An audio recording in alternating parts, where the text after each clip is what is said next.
To maximize repeatability, you need a bench that's not going to move, and then you need to anchor the rest securely to the bench. First thing to do, using these two tabs in the front, is to run 2 screws into the bench top to secure the front of the rest. Put an additional screw through the bench grip arm to anchor the center of the rest. If you're still not getting the degree of repeatability that you think you should be getting, then you need to drill a hole through the rear of the rest. You can drill a hole either from the top down or from the bottom up, whichever is easier.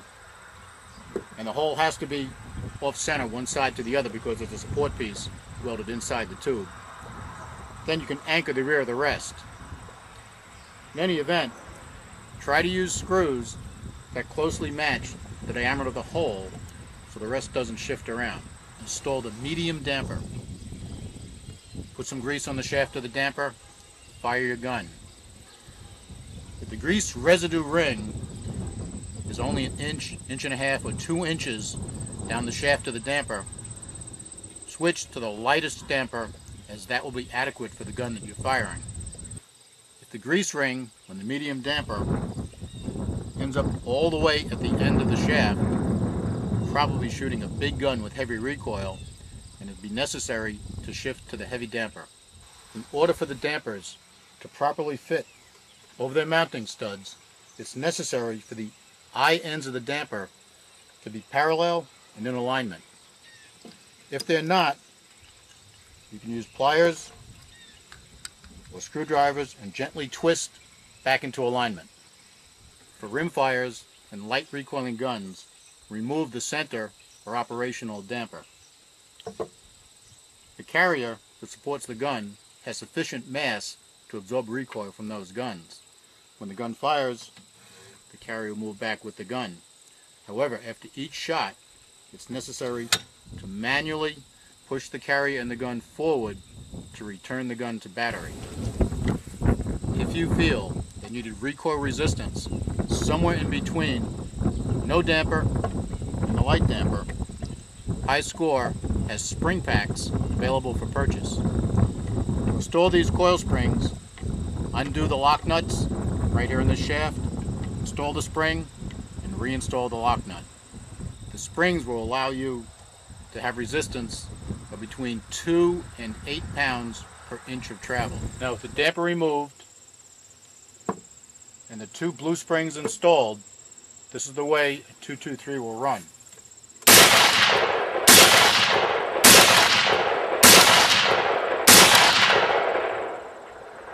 If you'd like to order the spring pack, it's Hyskore part number 30080-10.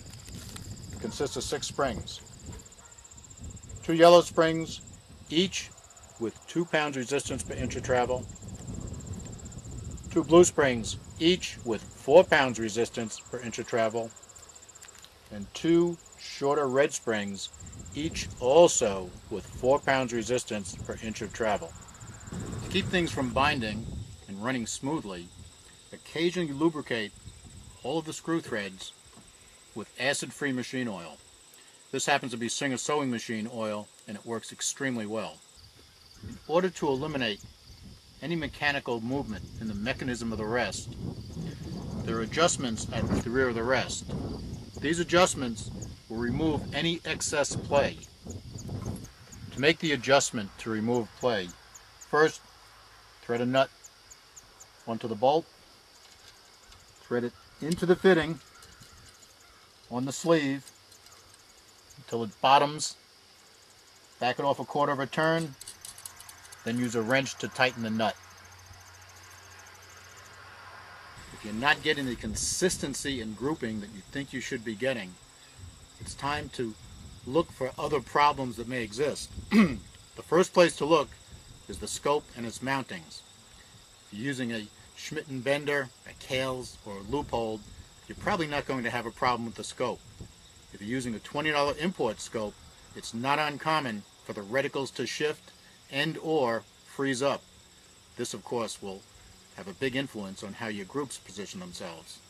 If your mounts are loose or are binding the tube of the scope, this could also create issues with accuracy and consistency. A frequently overlooked factor that affects consistency and group size is twist rate. Longer bullets require a faster twist. For instance, Remington currently loads .30-06 ammunition starting at 125 grains and ending up at 220 grains. Given the same raw material for the bullet and the same diameter, needless to say, the 220 grain bullet is longer than the 125 grain bullet, therefore requires a faster twist rate. The 5.56 or 223 Remington is another good example of a popular caliber where you need to pay close attention to twist rate. 60 and lighter grain bullets will stabilize and group well from a 1 in 10 or 1 in 11 twist barrel. On the other hand, bullets heavier than 60 grains require a 1 in 8 or a 1 in 9 twist barrel. The gun and/or ammunition manufacturer should be able to tell you which bullet weight and twist rate matchup will give you the most consistency and accuracy. The two knobs that hold the V-notch in place tend to loosen up under use. Check them frequently, because if they're loose, they're going to open up the group and you're going to lose consistency. Get 1 or 2 lock washers, put them underneath, and then secure. The rest is supplied with a foam V-block for use with guns that have wide foreends. For guns with narrow or standard size foreends, do not use the V-block as it will allow too much side play.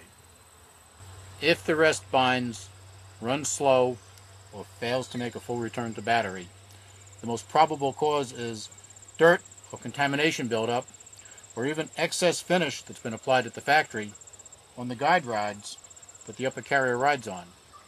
To solve the problem, clean them off with solvent, take some plumber's emery, polish them up,